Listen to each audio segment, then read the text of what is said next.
مرحبا معكم حلا. هالفترة عم ركز إني أعملكم حلويات صحية وأحسب لكم السعرات الحرارية، لأني شفت كتير منكم عم يحب يعمل ريجيم، بس موضوع إدمانه على الحلو أو السكريات عم يخليه يتراجع أو عم يخليه ما يخطو هاي الخطوة. اليوم رح أعملكن حلو كتير لذيذ بمكونات صحية مثل ما انكم شايفين. في عندي التمر وفي عندي الفول السوداني وعندي زبدة الفول السوداني وعندي شوكولا وعندي شوفان.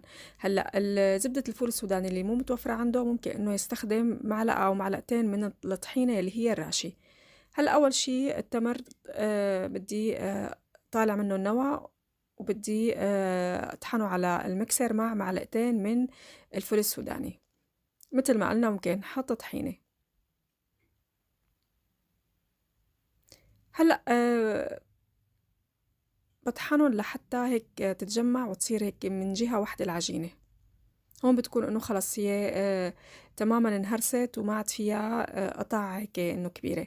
هلأ بدي أحط 4 معالق من الشوفان، مو المطحون ناعم ناعم، بده هيك يكون مجروش.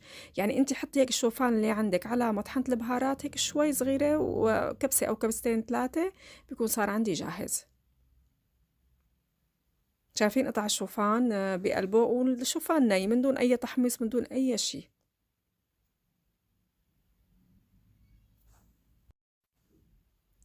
شوفوا العجينة هيك طرية وقابلة للتشكيل بكل سهولة. هلا هون صار عنا شوفان وتمر وزبدة الفول السوداني. هلا بدي احطه بين ورقتين من الزبدة، وافرده تقريبا بسماكة خلينا نقول نص سنتي، اكتر شوي صغيرة. بدي احاول اني طالع الاحراف تكون هيك مرتبة لحتى اقدر اعمل منه بارات صغيرة. شايفين هلأ أنا هيك بأي شي ممكن يكون عنده حواف مستقيمة إني أعمل التمر بهاي الطريقة، وشوف إذا في شي مكان في تمر أكتر ممكن إني أوزع بإيدي وأرجع كمان أعمل بهاي الأداة اللي معي لحتى أحصل على عجينة يعني أو شكل كتير منظم ومثل ما نكون شايفين.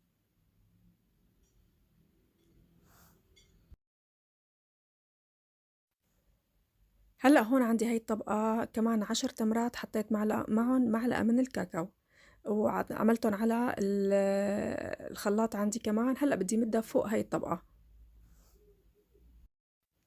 بحاول أفرد أول شي بإيدي، بعدين ممكن هيك وزعهم بهاي الطريقة كمان بتصير عندي مرتبة ومفرودة على كل الطبقة الأولى. هلأ بوزع الفول السوداني بشكل متساوي، وبحاول إني أكبسه شوي بإيدي لحتى يدخلوا بقلب طبقة التمر اللي من فوق، أو هيك بعملهم بهاي الطريقة كمان ممكن إنه يتثبتوا معي تماماً.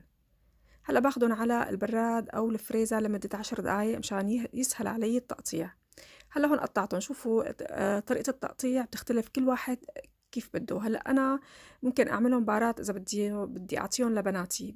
أنا إذا بدي آخد منهم رح أقطعهم قطع كتير صغيرة لحتى إنه خلص مع فنجان قهوة واحدة بتكفي. لما الواحد بيكون عامل دايت خلص يعني ما في داعي إنه هو يكتر. فالحجم بيرجع لإلكم، وكل ما طبعا صغرت القطعة رح تكون سعرات الحرارية أقل. هلأ عندي دوبت الشوكولا بقلبهم على الوش التاني أول شي وبالفرشاية مشان ما أخذ كمية كبيرة من الشوكولا. أنا بدي بس هيك طعمة خفيفة.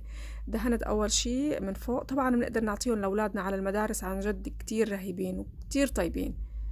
وهلأ بقلب بعدين بخلص الوش الأول وبخليهم يبردوا ممكن بحرارة الغرفة، يعني ممكن تاخدوهم شوي على التلاجة. بعدين بنقلب على الوش التاني وبنرجع بنفس الطريقة كمان بندهن الأطراف وبندهن الوش التاني من فوق. هلا سعراتهم الحرارية رح اكتب لكم اياهم بالتفصيل، تقريبا 1400 سعرة حرارية. هلا انا للحقيقة قسمتهم لقطع صغيرة مشان اقدر اكل منهم. تقريبا قسمتهم 25 قطعة. هلا رح فرجيكم الصورة. بحتفظ فيهم بعلبة بتخلوها بالبراد يعني. وممكن تخلوها مبارات كبيرة تعطوها لأولادكم يعني كمان. فعدد القطع اللي بيطلع معكم قسموه على عدد السعرات بتعرفوا قديش فيه بالقطعة.